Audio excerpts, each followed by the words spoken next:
Déjeme hacer un breve resumen de lo que hemos visto, porque la semana pasada les hablé acerca del Espíritu Santo, que les voy a mencionar también hoy qué es lo que sigue haciendo el Espíritu Santo en nuestras vidas, pero comenzamos este tema hablando de la doctrina de la salvación. La salvación es una realidad, es algo que la Biblia enseña. No piense que es algo que nuestra iglesia simplemente enseña por enseñar. No, la salvación es una doctrina. La palabra doctrina significa enseñanza. Ese es su significado.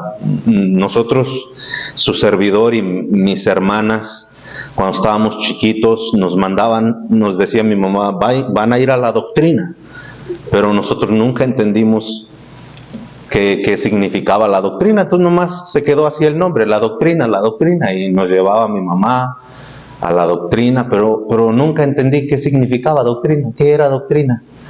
Hasta ya de grande que estudié la palabra de Dios, ¿verdad? Entendí que la palabra doctrina significa enseñanza. Entonces, cuando usted escucha, pues esa palabra se refiere a enseñanza, las doctrinas de Jesús, las enseñanzas de Jesús. Eso significa, eso es todo, ¿verdad? Entonces, no hay por qué sacarlo darle otro sentido. Entonces, la doctrina o la enseñanza de la salvación es una enseñanza precisamente bíblica. Está allí en la Biblia. Si usted supiera cuánta gente se queda maravillada, piensan que nosotros usamos otra Biblia, que de alguna manera nosotros tenemos otra Biblia que dice diferente, y la gente se queda bien sorprendida cuando nosotros le decimos, ¿usted tiene una Biblia en casa? No, pues sí, pues tráigala, vamos a ver su Biblia, a ver qué dice su Biblia, a ver si. Y para sorpresa de ellos, pues resulta que es lo mismo, quedan sorprendidos porque dicen, ay, dice lo mismo. No, pues sí, dice lo mismo. El problema es que como tú no la estudias, pues te sorprendes porque tienes ideas preconcebidas, ¿verdad? En tu cabeza de que es algo diferente. Pero ahí está, en la palabra de Dios. Y la gente, hermanos, vive en una confusión porque no se les explica la palabra de Dios, porque no conocen realmente la palabra de Dios. Mucha gente cree cosas que ni siquiera están en la palabra de Dios. A nosotros nos han dicho, ¿verdad que dice ahí la palabra de Dios? Ayúdate que yo te ayudaré. Y nosotros nos quedamos como, ¿dónde dice eso? ¿Dónde dice eso? Y a veces yo, ¿verdad? Un poco sarcástico les digo, ¿y dónde dice eso? Porque yo he estudiado mi Biblia, pero nunca he llegado nunca he encontrado ese pasaje. No dice eso, hermano. No dice eso, pero la gente cree que dice eso la Biblia. Y cuando se dan cuenta o cuando uno les lleva a la contraria, porque pues sabemos que no dice eso la Biblia, ellos piensan que nosotros les estamos llevando a la contraria, los queremos agredir, pero no, hermanos, la Biblia es la luz que Dios nos dejó para mirar en las tinieblas. Las tinieblas son las malas ideas que nosotros tenemos, las ideas erróneas. Por eso es importante que usted tenga una Biblia, pero no nada más que la tenga, que la estudie. Estúdiela. Dele un tiempo a la palabra de Dios. Deje ese teléfono un rato por la paz, ese Facebook, el Twitter, lo que usted use, y por un par de minutos hágase usted mismo un favor bien grande. Estudie la palabra de Dios. Somos flojos para eso, hermanos, a veces. Flojos, no queremos. Entonces, no hay excusa. La verdad aquí está, hermanos. La verdad. Y entonces, nosotros hablamos y explicamos esos temas porque son temas muy importantes y son temas bíblicos. Por ejemplo, yo le puedo decir con toda la confianza a la gente, yo soy salvo, yo sé a dónde va a ir mi alma. La gente piensa que soy altivo, pero no, pues yo lo sé porque lo dice la palabra de Dios. Entonces, de otra manera, Dios estaría siendo un mentiroso. Pero si Dios prometió darme salvación, pues entonces yo, ¿por qué no debo de creerle a Dios? Entonces la enseñanza de la salvación o la doctrina de la salvación es muy importante. Y dijimos, número 1, que el único que nos puede dar perdón de nuestros pecados es Cristo Jesús. Lo único que nosotros podemos hacer para obtener el perdón de nuestros pecados es confiar en Él. No podemos hacer... Mire, si usted trata de ser buena persona, qué bueno, porque Dios quiere que sea buena persona. No malentienda las cosas, pero usted no puede ser buena persona para alcanzar la salvación. Eso es antibíblico, eso no es bíblico, porque entonces usted estaría diciendo, mi sacrificio, mis obras son mejor que las que hizo Jesús en la cruz del Calvario. Eso es lo que la gente trata de decir cuando ellos dicen, no, yo tengo que ser buena persona. ¿Cómo crees que nomás confiando en Jesús? Bueno, entonces, cuando usted trata de ser salvo por sus propias obras, usted está insultando a Dios. Usted está ofendiendo a Dios. Usted está agrediendo a Dios. Porque si hay algo que un padre, hermano, se molesta más, es que agredan a sus hijos, ¿cierto o no? No hay cosa que le duele más a un padre que lo altera más que cuando sus hijos son agredidos. Y cuando las personas, por eso todas esas procesiones, hermano, todos esos actores, todos esos voluntarios que cargan cruces, que se golpean, ignorantemente no saben lo que hacen. Son ignorantes porque los tienen bajo ignorancia. Sus líderes religiosos los mantienen con ese peso de ignorancia. Ellos piensan que ultrajándose, sacándose sangre, eso va a llamar la atención. Eso no llama la atención, ni el amor, ni la compasión de Dios. Eso llama la ira de Dios, el enojo, porque lo que están tratando de hacer insulta, ofende, agrede el sacrificio de Cristo Jesús. Si Dios hubiera querido que nosotros pagáramos por nuestra propia salvación, Dios lo hubiera dejado escrito en su palabra. Y desgraciadamente muchas de esas personas no lo creen de esa manera porque no conocen su propia Biblia. Cuando esas personas se dan cuenta, hermano, que sus líderes religiosos, que su religión los ha mantenido en una ignorancia, muchos de ellos se enojan y van y reclaman, pero no hay que hacer eso.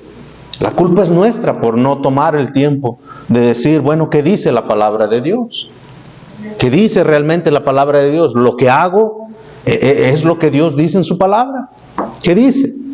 Entonces, la salvación solamente es en Cristo Jesús. Y lo único que usted y yo podemos hacer es confiar en Él. Confiar que su sacrificio pagó por mi culpa.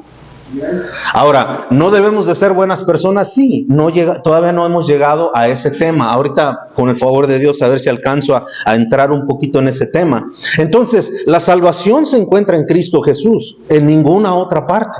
Eso lo estudiamos claramente, fuimos versículos por versículos, les enseñé con la Escritura cómo Dios, en su plan divino, Él decidió que solo Cristo fuera el único sacrificio para nosotros.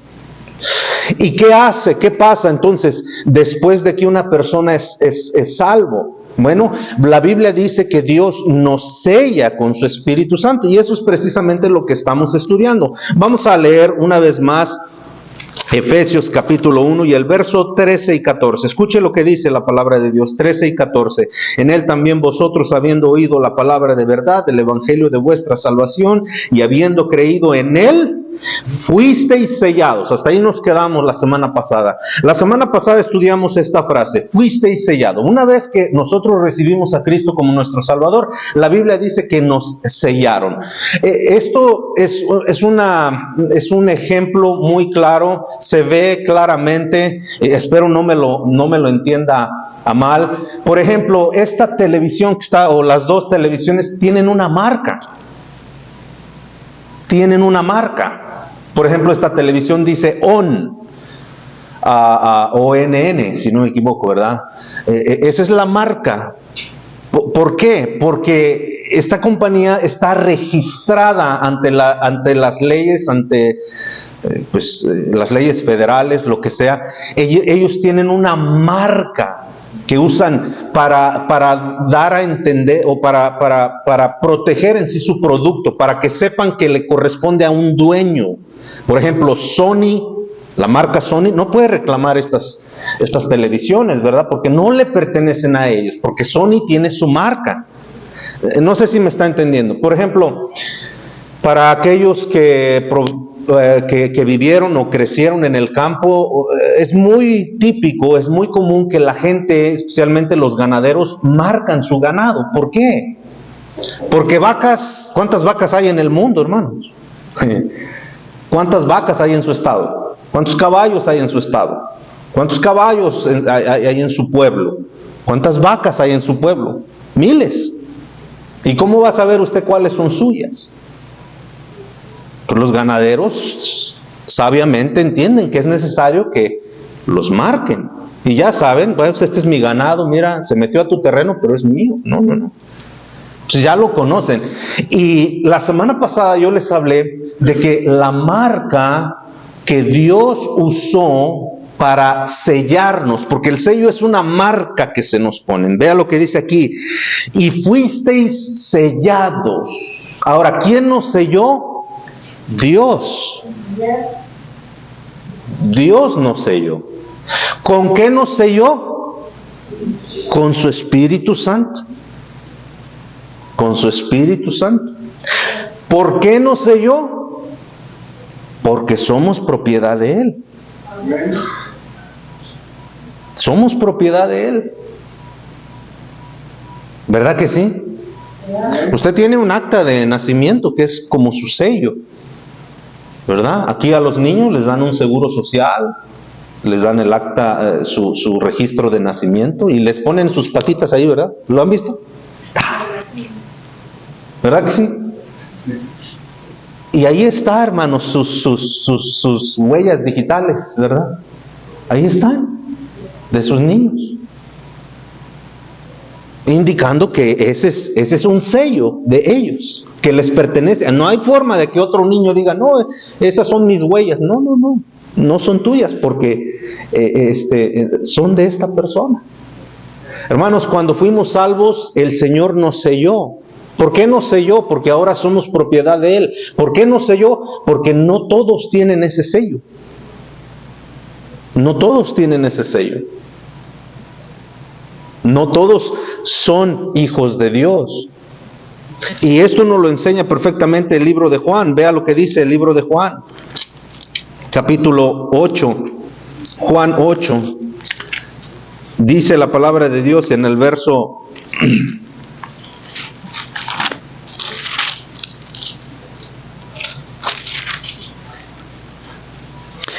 44, Juan 8, 44. ¿Por qué somos sellados? Porque somos pertenencia de Dios. Pero también somos sellados porque no todos en este mundo somos hijos de Dios. Esa es otra mentira que la gente ha creído, hermanos. Cuando nosotros invitamos personas en las calles, la gente tiene estas ideas preconcebidas en su cabeza. O sea, ya tienen ideas que no son bíblicas, y uno tiene que enseñarles. Algunos sí quieren aprender, otros se enojan, otros reaccionan bien, cada uno reacciona muy diferente. Pero la gente piensa que todos somos hijos de Dios. No todos somos hijos de Dios. Todos somos creación de Dios. Todos somos creación de Dios. Pero hijos, solo aquellos que son sellados por el Espíritu Santo. Todos, hijos, solo aquellos que han recibido a Cristo Jesús. Por eso cuando nosotros le compartimos a alguien, aunque le suena un poco raro y se siente rara la persona, por ejemplo, cuando a mí me compartieron, el hermano que me compartió luego me decía hermano, y yo me sentí bien raro porque pues nunca me llamaban hermano. El término hermano, cuando nosotros ignorantemente decíamos, ahí van los aleluyas, ahí van los hermanitos, pero nosotros no entendíamos. Y lo hacíamos en tono despectivo, en tono de crítica, de agresión, ¿verdad? Ahí van los hermanos, como diciendo, ahí van esos mensos, o qué sé yo. Pero ahora ya no. Pero al principio, pues como yo no estaba acostumbrado a que me llamaran hermano. Hermano Francisco, ¿cómo está? Y yo me sentía como tal. Pero uno se va acostumbrando.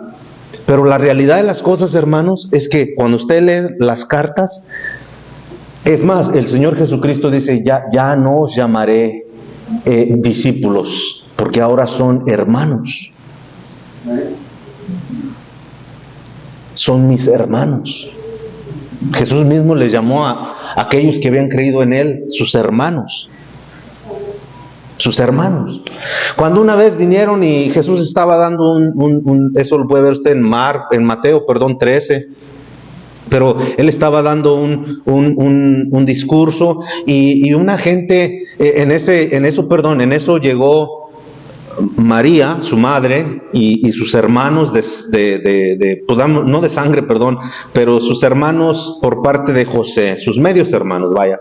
Y llegaron y le dijeron al que estaba ahí cuidando la puerta, le dijeron, queremos hablar con Jesús. Pues me imagino que María dijo, es mi hijo. Todos sabían que era hijo de María. Quiero hablar con mi hijo.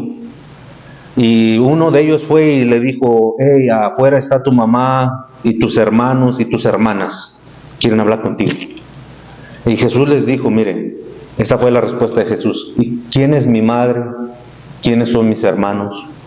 ¿Y quiénes son mis hermanas?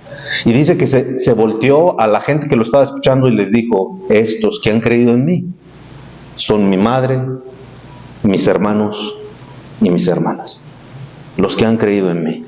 ¿Por qué? Mire, yo le dije que Dios nos sella con su Espíritu Santo, pero nos sella por dos razones. Una, porque ahora somos pertenencia de Él.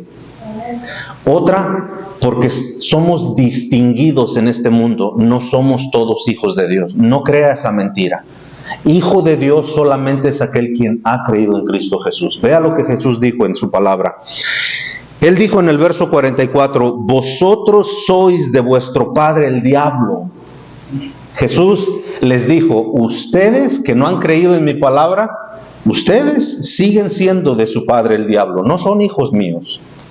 No son hijos de Dios. ¿Por qué no son hijos de Dios? Vea lo que dice el verso 43. ¿Por qué no eran hijos de Dios estas personas? ¿Por qué Jesús les llamó hijos del diablo? El verso 43 nos dice por qué. Jesús les dijo, ¿por qué no entendéis mi lenguaje? ¿Por qué no pueden entender mi palabra? ¿Por qué no me pueden recibir como su Mesías, como su Salvador? Entonces, todo aquel que no lo entiende, todo aquel que no le recibe, no es hijo de Él. Pero cuando la gente dice, no, todos somos hijos de Dios. Bueno, usted puede decir todo lo que quiera, yo me quedo con lo que dice la palabra de Dios. Yo soy hijo de Dios porque recibí a Cristo Jesús. Si tengo un hermano de sangre que no ha recibido a Cristo como Salvador, pues él, aunque es mi hermano o mi hermana o quien sea, mi tío, lo que sea, sigue siendo hijo del diablo, sigue siendo hijo del diablo, vaya, así lo dijo Jesús. Entonces, no todos somos hijos de Dios. ¿Quedó claro? Todos somos creación de Dios. Todos somos creación de Dios porque todos fuimos creados por Dios. Pero hijos, solo aquel que recibe a Cristo Jesús. Así es que, una vez más, no se deje llevar por esa mentira. No. Mire lo que dice el capítulo 1 aquí mismo de Juan y el versículo 11 y 12. Juan 1, 11 y 12 dice, a los suyos vino y los suyos no le recibieron, mas a todos los que le recibieron, a los que creen en su nombre, les dio el derecho de ser hijos de Dios. Hasta entonces somos hijos de Dios, hermano. A mí me costó trabajo entender eso.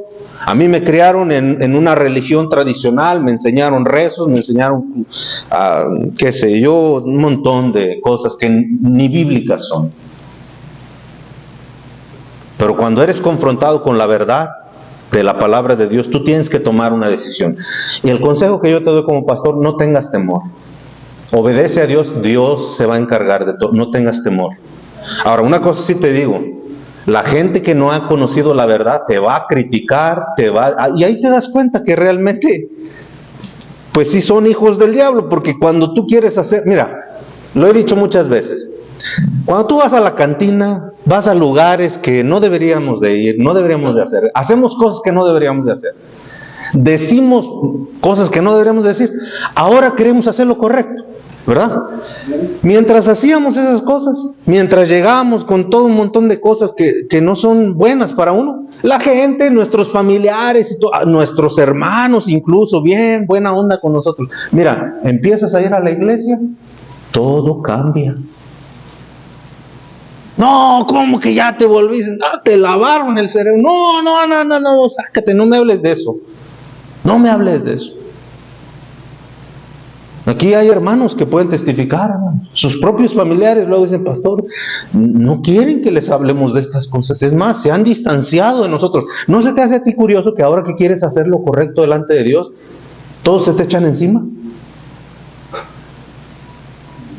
No se te hace curioso. Hermano, es que tienes que entender, cuando tú te paras por la verdad, te estás parando en contra, literalmente en contra del reino de Satanás. Has dejado de ser hijo de Satanás, has dejado de ser esclavo de Satanás, y ningún amo quiere perder esclavos.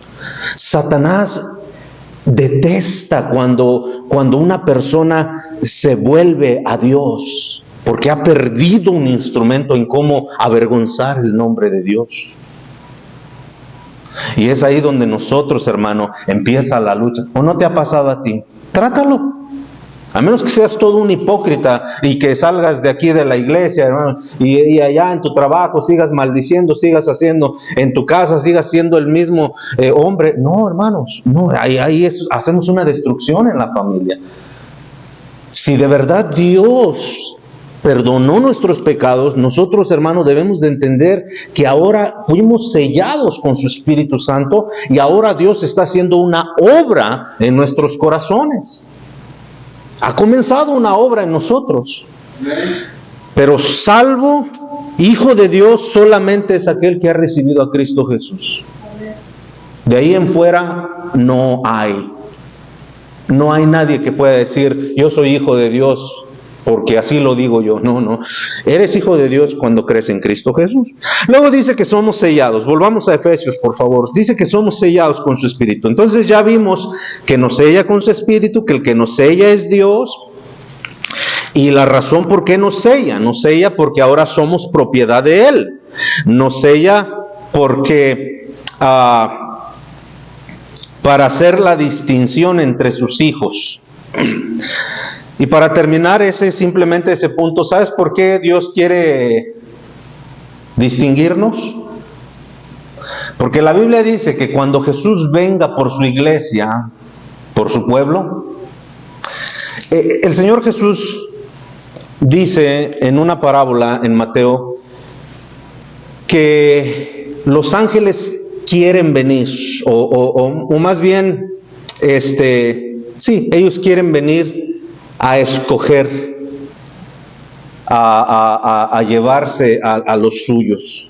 Pero el Señor Jesús les dijo, no, hasta el día de la hora. Mira, va a llegar un tiempo en el cual Jesús va a venir, pero por los suyos, por aquellos que fueron sellados con el Espíritu Santo, por aquellos que le recibieron. Solo viene por esos, porque Él viene por su iglesia. Lee Efesios capítulo 5, te darás cuenta que Jesús viene solamente por su iglesia. Él no viene por todo el mundo, porque no todos le recibieron.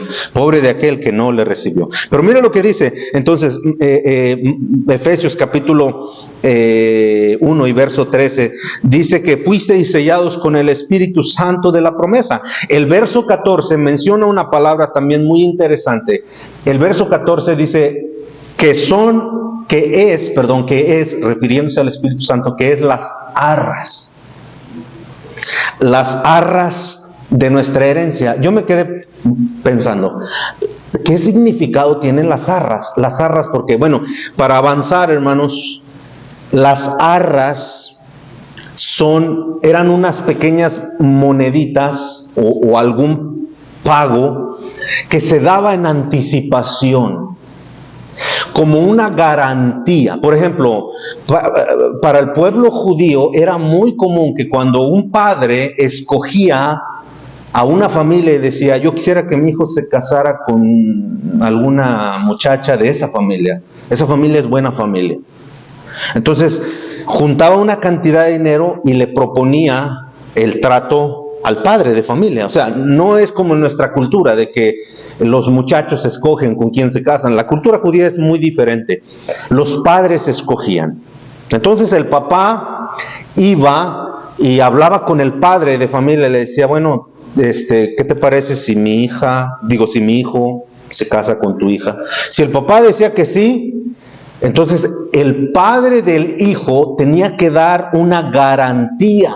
Escuchen, una garantía en cantidad de dinero o en posesiones como terrenos o en ganado. Pero él tenía que dar una garantía. ¿Para qué? Para que cuando el niño cumpliera los 12 años, se pudiera efectuar el matrimonio. Porque para el judío a los 12 años hacen una celebración de cual para el judío no existe la juventud. Pasas de ser niño a hombre. Y hasta el día de hoy tienen esa celebración. Entonces, las arras, queridos hermanos, es la garantía. Ahora, preste atención, por favor, porque esto es lo interesante. Si Jesús dijo que murió por nosotros y pagó todos nuestros pecados, escuche esto bien, Él pagó todos nuestros pecados, ¿verdad? Nosotros como seres humanos nos cuesta asimilar eso por nuestra imperfección, por nuestros pensamientos equivocados, por nuestras ideas. Pero Dios, en lo maravilloso que es Dios, Él nos dio ¿qué? Una garantía. Por eso nosotros podemos decir hoy en día que la salvación de la cual nosotros gozamos no la podemos perder jamás. No la podemos perder. Y es una salvación segura. ¿Por qué? Porque Dios garantizó, Él dio un pago por mi salvación. ¿Quieres saber cuál fue ese pago? Su Hijo en la cruz del Calvario.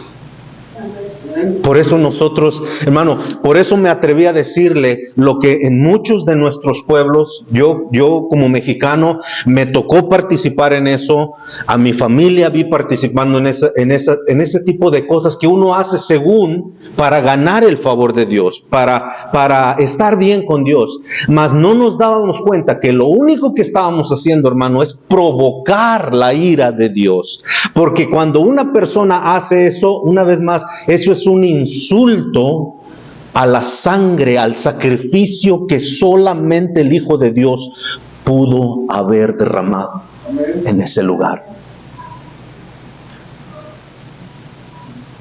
Esa fue la garantía. Por eso yo sé que mi salvación es una realidad y es segura. Mire, todos nosotros, aquí les pongo otro ejemplo. El día que nos casamos, cuando nos subieron al altar, llegó un tiempo en el cual el pastor, quien te haya casado, el sacerdote, yo no sé quién te haya casado, llegó un tiempo en el cual dijo, ¿quién tiene los anillos? ¿Quién tiene los anillos y las arras? Los anillos, hermano, escúcheme bien, los anillos que cargamos nosotros de matrimonio representan que le pertenecemos a alguien, ¿cierto o no? ¿Sí o no, hermanos? Es una imagen, es una representación de que ahora le pertenecemos, ya nosotros estamos sellados, tenemos un sello. Y la gente cuando nos ve con el anillo, ese hombre está casado. Hoy ya le dije, el tiempo en que vivimos hoy en día, hermano, todo eso pasó a la historia. Ya a la gente no le importa. Pero su simbolismo sigue estando en pie. El anillo también, ¿se ha dado cuenta que es redondo? Que no es cuadrado. ¿Por qué será redondo? ¿Qué cree que simboliza? ¿Por qué no era cuadrado? ¿Por qué no fue cuadrado? O un triángulo, ¿verdad? Pero cuando se enojara con su esposo, le dejaba ahí un... ¿Por qué no un triángulo? ¿Por qué tuvo que ser redondo? Porque representa la eternidad para siempre. ¿Sí o no? Nunca le va a hallar un fin. Le puede dar vueltas y vueltas y vueltas, nunca le va a hallar un fin. Porque tiene una representación. Hermano, los que hicieron los anillos no fueron nada más, ay, a ver qué se me atravesó, ahí va una rueda corriendo, esa. No. Hay un simbolismo en todo eso. Ahora, si el hombre imperfecto puede pensar en esas cosas y puede garantizar. Sabemos todos, hermano, miren, sabemos todos que hoy la palabra de un hombre o un ser humano ya no cuenta para nada. Hoy papelito habla. Hoy todo tiene que ser, y desgraciadamente hasta como cristianos tenemos que firmar un documento. Te vendo el carro, sí, fírmame aquí. No, hermano, pero pues ¿qué no confías? No, sí confío, hermano. Sí confío. Pero es lo correcto por hacer. Porque ya nuestra palabra no vale. Pero hubo un tiempo, hermano, donde la palabra valía. Valía. En el Antiguo Testamento usted va a encontrar que la Biblia dice, yo os he dado mi palabra. Dios está diciendo, yo les he prometido, yo les di mi palabra, les prometí. ¿Me entiende? Entonces, es importante, hermanos. ¿Por qué? Una vez más, porque nuestra salvación es segura en Cristo. No deje que otras ideas que no son bíblicas, hermano, le roben esa confianza. Lo que Cristo Jesús hizo en la cruz del Calvario por usted y por mí es real. Ahora, vámonos sobre el final. Yo les dije la semana pasada que entonces fuimos sellados con el Espíritu Santo, y lo último que vimos fue en dónde habita el Espíritu Santo. ¿Dónde habita el Espíritu Santo? En nuestro corazón, ¿cierto? En nuestro corazón. En el corazón de uno habita el Espíritu Santo. Por ejemplo, Romanos 8:9 dice la palabra de Dios así, escuche, y vamos a ver. Romanos 8:9 dice, mas vosotros no vivís según la carne, sino según el Espíritu, si es que el Espíritu Santo mora en vosotros. Mora en vosotros. También en 1 Corintios 6:19 dice, o ignoráis que vuestro cuerpo, es templo del Espíritu Santo, el cual está en vosotros. Le estoy leyendo pasajes de Escritura que nos enseñan que el Espíritu Santo, ¿dónde mora? En nosotros. En nosotros. La semana pasada le dije que el Espíritu Santo no es una energía, no es una fuerza. El Espíritu Santo es una persona, es alguien que nosotros no podemos tocar ciertamente porque es un ser divino, pero es alguien, tiene emociones, tiene sentimientos, tiene acciones. Pero ¿dónde mora? En nuestro corazón. En nuestro corazón, Él mora en nuestro corazón. Y vamos a ver ahora, por último, ¿qué hace el Espíritu Santo, hermanos? ¿Qué hace el Espíritu Santo en nuestras vidas? Vamos a ir al capítulo 14 de Juan. La mayor parte lo vamos a ver ahí. Vamos a estudiar unos versículos esta mañana en Juan capítulo 14. Llegue ahí, por favor. Ahora, yo quiero dejar bien en claro y quiero saber si me están siguiendo hasta aquí o no. Ya le dije, no se trata de hablar por hablar, se trata de que todos entendamos la palabra de Dios.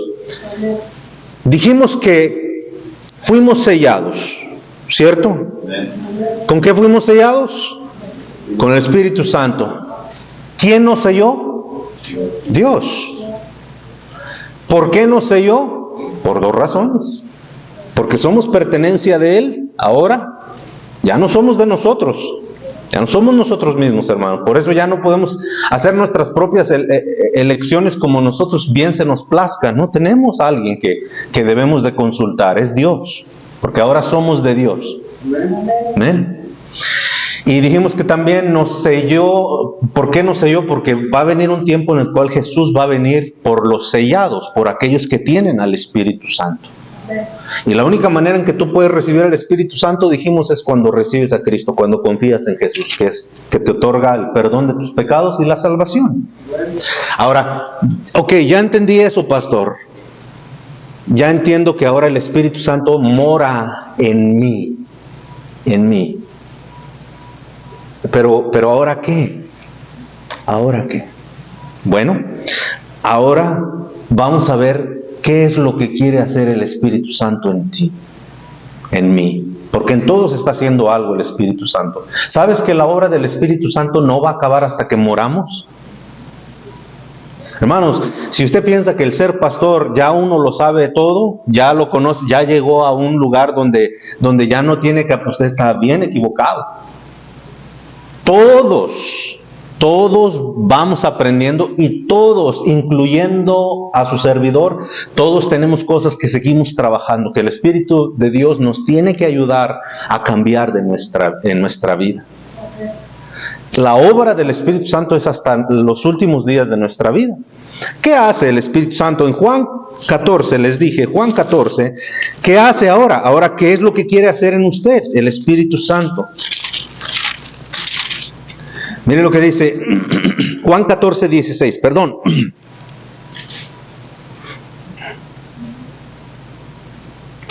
Juan 14, 16, dice: yo rogaré al Padre y Él os dará otro consolador, para que esté con vosotros para siempre.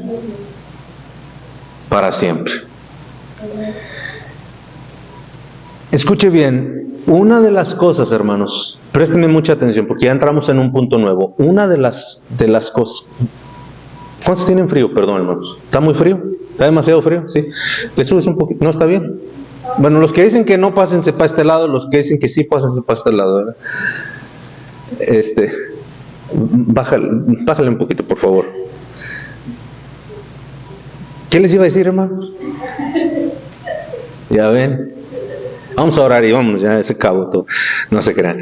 Mire, la primera cosa que el Espíritu Santo quiere hacer en usted, esta es la primera cosa, y lo vamos a ver con la Biblia, probablemente sea lo último que veamos. La primera cosa que Dios quiere hacer en su vida, ¿sabe qué es? Es cambiar sus pensamientos.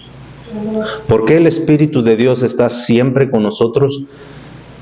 Porque muchos de nosotros llegamos a conocer a Cristo Jesús como nuestro Salvador e ingresamos en la familia de Dios cuando ya éramos grandes, cuando ya nuestra cabecita estaba llena de ideas, pero que no eran bíblicas, y vivíamos por esas ideas. Si usted va a mi casa, hermano, usted lo único que va a ver colgado en las paredes de mi casa son retratos de mi familia. Pero yo crecí en un hogar donde no había retratos de familia, había puras imágenes. Así crecí yo.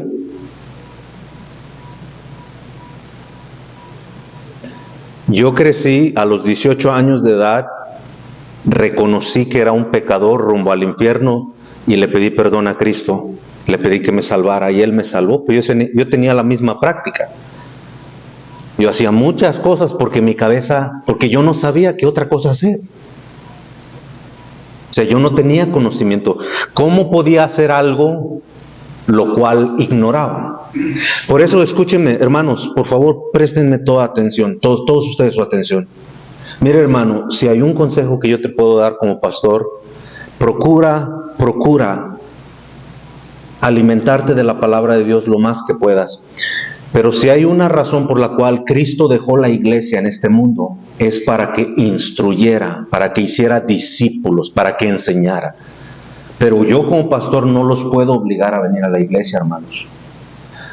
Yo como pastor tengo el privilegio que Dios me da de organizar los servicios de la iglesia. Y nuestra iglesia tiene servicios domingo por la mañana, domingo por la tarde, miércoles por la tarde, sábados por la mañana, a las 9 de la mañana, a las 10 de la mañana, perdón. Tenemos sábados, domingos, miércoles. Más las actividades que tenemos durante el año, que son varias. Si tú de verdad quieres conocer a Dios, hermano, tú tienes que hacer un esfuerzo. Tienes que hacer un esfuerzo. Esas ideas que tú ya tienes preconcebidas en tu cabeza, que dices, ay, es que está lejos, es cierto, pero tu trabajo no es, a menos que tú trabajes en casa, pero tu trabajo no está en tu casa, tú manejas largas distancias. Si tus hijos, si tu esposa te dice, no, es que la escuela quiere que vayamos a Treres allá, o que la escuela quiere que nos llevemos, que vayamos allá, allá vas. Lo que te quiero decir es de que muchas veces somos así con Dios. No somos esforzados para con Dios, somos esforzados para las cosas nuestras, las que nos convienen. Y como la mayoría de nosotros tenemos la idea que venir a la iglesia es solamente venir a sentarnos y pasar un tiempo allí, no le vemos mucho provecho. Pero hermano, déjame decirte una cosa. Una persona que viene, por ejemplo, perdóname que use mi persona como ejemplo, pero desde los 18 años yo he estado en mi iglesia sirviendo, he estado en un montón de servicios, he estado en conferencias de familia. Yo no estaba casado, pero yo quería saber cómo debía comportarme como un esposo, como un padre. Y a mí me interesaba, yo iba a las conferencias de familia, porque yo quería saber qué era lo que Dios quería de mí. Pero eso decidí yo no puedo decidir por ti, hermano. Pero ¿sabes por qué a muchas familias les cuesta cambiar y mantenerse sólidas? ¿Sabes por qué? Pues no tienes solidez, no tienes fortaleza, tu espíritu, tu fe está muy débil. Tú no puedes decir, no, esto se respeta. Se respeta. Aunque te llamen lo que te llamen, pero no tienes esa solidez. Muchas veces damos la mano a torcer, decimos. Pero cuando vamos fortaleciendo nuestra fe, confirmando nuestra fe, alimentando nuestra fe, es cuando la palabra de Dios se va haciendo una verdad en nuestras vidas. Y nosotros llegamos a decir, no, yo ya no puedo participar por eso, ya no puedo participar de eso, ya no quiero participar de eso, porque no es correcto. Por eso mucha gente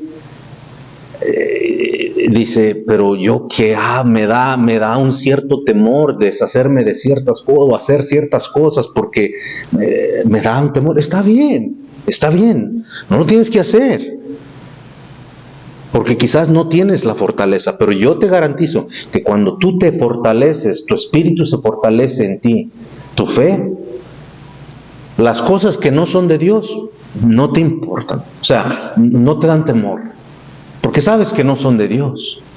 Y las cosas que son de Dios, entonces tú empiezas a darles una importancia. Hermano, ¿cuántos de ustedes tienen hijos que van a la escuela? Levanta tu mano. ¿Tienen hijos que van a la escuela? Sí. ¿Por qué los mandas a la escuela?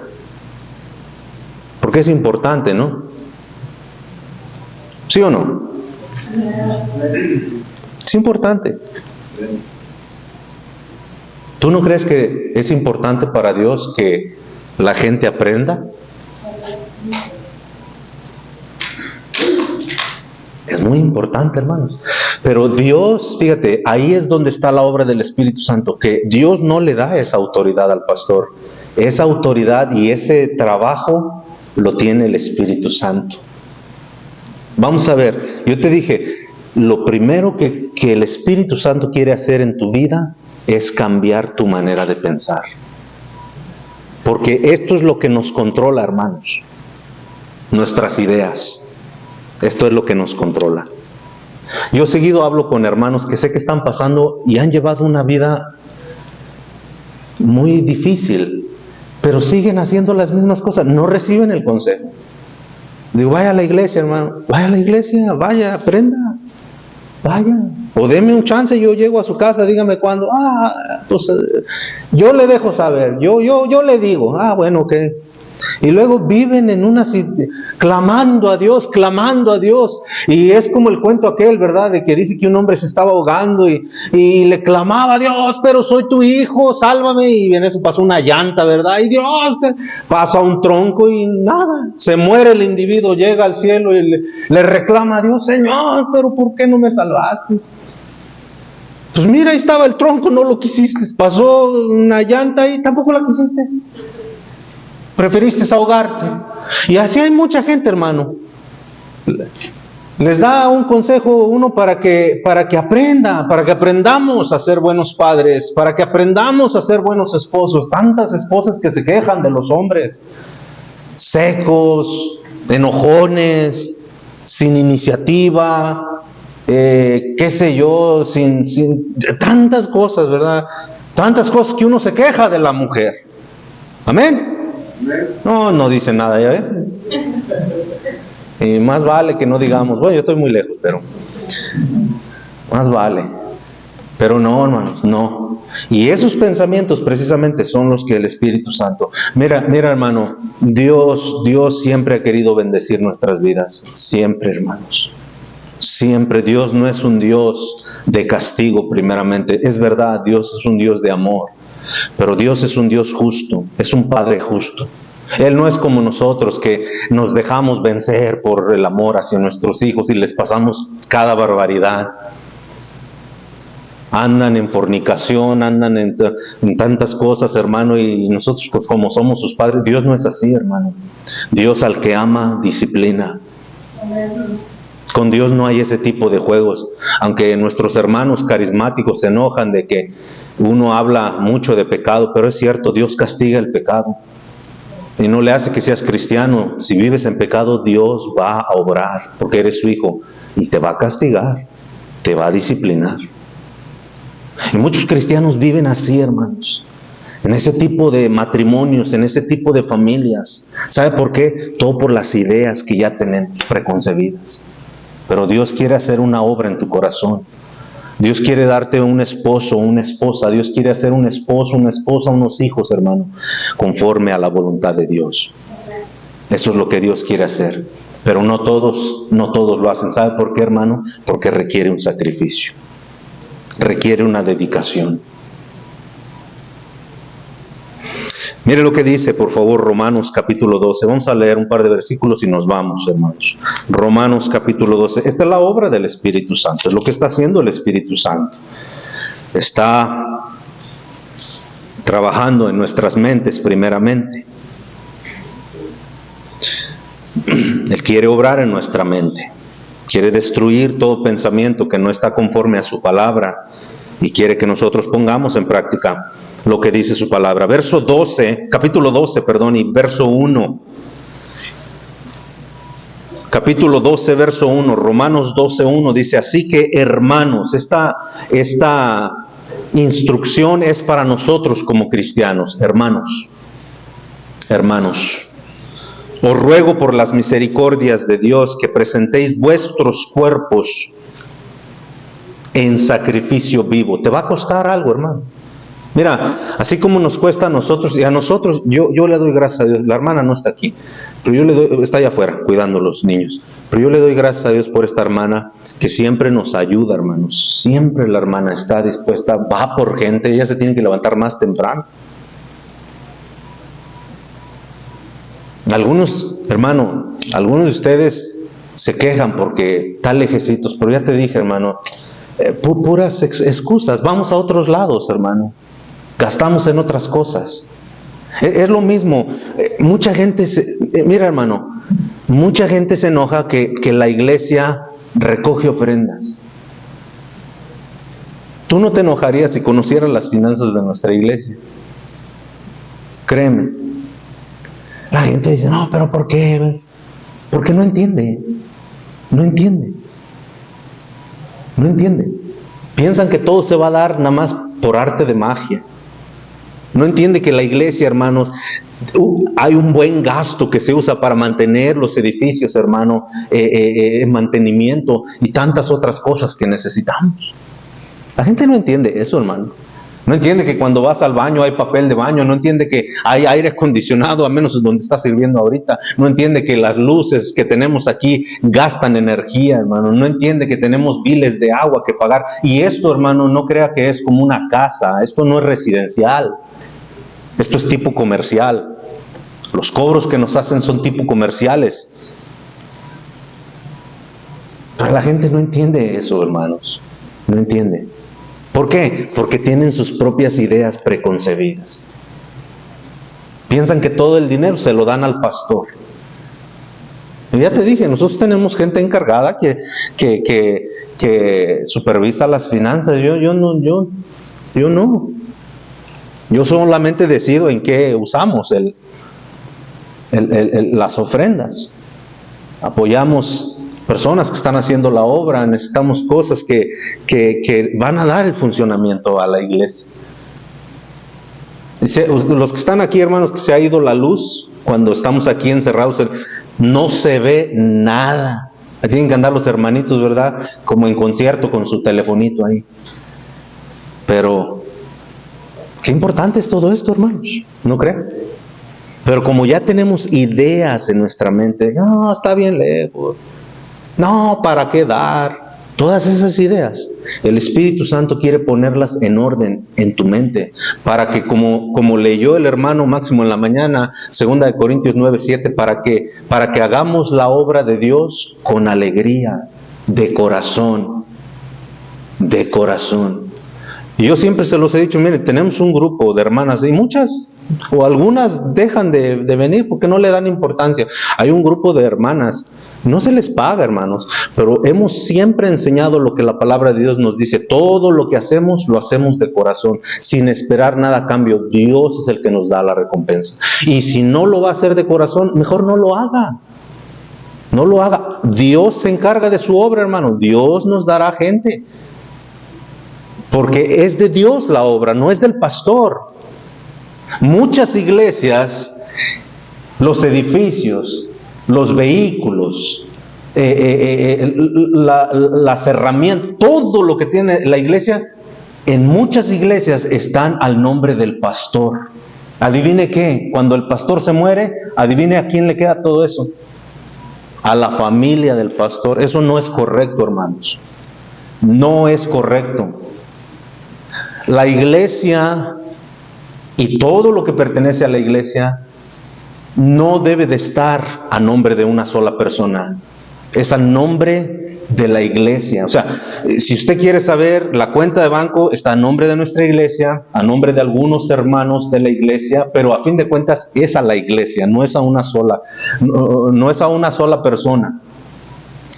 El edificio que estamos comprando, eso no está a nombre del pastor. Los vehículos que hemos tenido en el pasado, las venes, esas no están al nombre de ninguno de nosotros. Todo está bajo el nombre de Iglesia Bautista La Fe. Porque el día que se muere el pastor, la iglesia sigue adelante, hermano. Y queremos hacer, hermano, conforme a lo que dice la palabra del Señor. ¿Pero qué? Nos cuesta, nos va a costar. ¿Qué dice aquí? Que presentemos nuestros cuerpos en sacrificio vivo. Mientras estamos con vida. Pero nos va a costar. Nos va a costar un poco, hermanos. No va a ser el sacrificio que Cristo hizo por nosotros en la cruz del Calvario. Pero es un sacrificio que nosotros ahora hacemos con gozo. Mira, hermano, cuando tú te levantas el domingo en la mañana, déjame hacerte una pregunta. Y lo quiero poner de esta manera. ¿Tú crees que es correcto que tus hijos se levanten un día? Vamos a suponer que tus hijos ya están grandes todos. Y que tuviste como buen mexicano un montón. Y tus hijos se levantan y dicen, ay, hay que ir a ver a mi mamá. Hay que ir a ver a mi papá. Ay, qué lata. Es bien temprano. ¿Tú cómo te sentirías, hermano, tú? ¿Sentirías mal, no? Háblenme, hermano, ¿sí o no? Que tú supieras que tus hijos te vienen a ver con esa actitud. Bueno, muchos hijos de Dios se paran así. Ay, es domingo. Es domingo. Qué lata. Hermano, el Espíritu Santo de Dios mora en ti. Él percibe todo eso. Él sabe tu actitud. Él conoce tus pensamientos. Yo siempre lo he dicho, hermano, ya para el día sábado, no debe de ser opcional. Nosotros ya debemos de fundar nuestras bases y decir, Dios es importante en mi vida y es importante para mi familia. Hijos, mañana no me tienen que preguntar si vamos a ir. Les estoy diciendo, vamos a ir. ¿Es mucho darle a Dios 3 horas de mi tiempo? ¿Es mucho levantarme y sacrificar? Y hermano, aparte de todo eso, tenemos la oración. Señor, gracias que nos das este día. Mire, ¿cómo se sentiría usted si el domingo que viniera le quité su silla favorita y le puse un bloque? Y les apago el aire acondicionado. Ustedes porque no llegan en la mañana aquí, hermanos, pero se encierra la calor. Allá arriba, los niños, a mí me toca prender los aires, ¿verdad? Y arriba está todo, hermano, porque allá arriba pega el sol, está húmedo. Pero un día de estos les voy a apagar todo eso, hermanos, para que vean. Y las luces también, para que saque su teléfono y vea.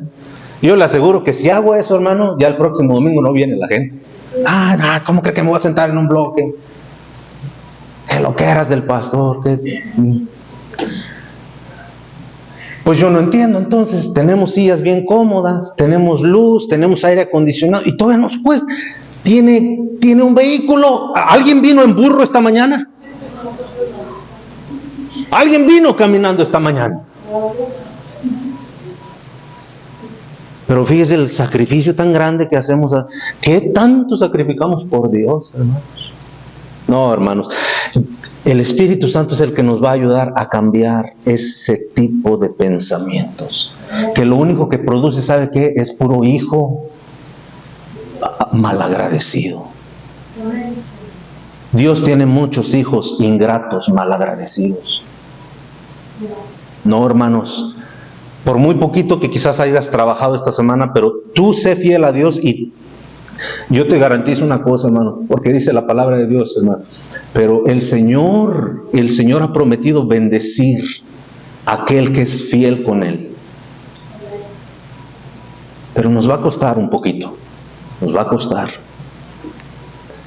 Vamos a orar esta mañana, vamos a darle gracias a Dios. Ahí nos quedamos. Señor, gracias por ser tan bueno, gracias por darnos la oportunidad de presentarnos, Señor, esta mañana delante de ti. Que quizás dimos un paso muy pequeño esta mañana, Señor, pero un paso muy importante. Tu Espíritu Santo mora en nuestro corazón y realmente cuando hacemos conciencia de eso, Señor, somos muy ingratos. Tenemos cable, internet, tenemos lujos muchas veces en el hogar. Damos cienes y cienes. Y no solamente en lo económico. A veces al plato de la ofrenda es $1, $2, Señor. Pero no solo en lo económico. Pero hacemos tantas cosas. Nos das la salud, la vida. Y hacemos tantas cosas entre semana. Y a veces nos cuesta, Señor. Nos cuesta asistir un par de horas. Señor, yo te ruego esta mañana que tu Espíritu Santo haga una obra en nuestro corazón, Señor. Necesitamos hermanos en la fe, pero hermanos firmes. No queremos, Señor, que nuestros congregantes sean bebés todo el tiempo, porque no es correcto, Señor. La obra es muy grande. Tú mismo, cuando miraste todo lo que se tiene que hacer en este mundo, tú mismo dijiste, Señor, a la verdad la mies es mucha, mas los obreros son pocos. Rogad al dueño de la mies que envíe obreros a su mies. Señor, tenemos buenos hermanos que han sido fieles, Señor. Desde que el grupo comenzó han sido fieles.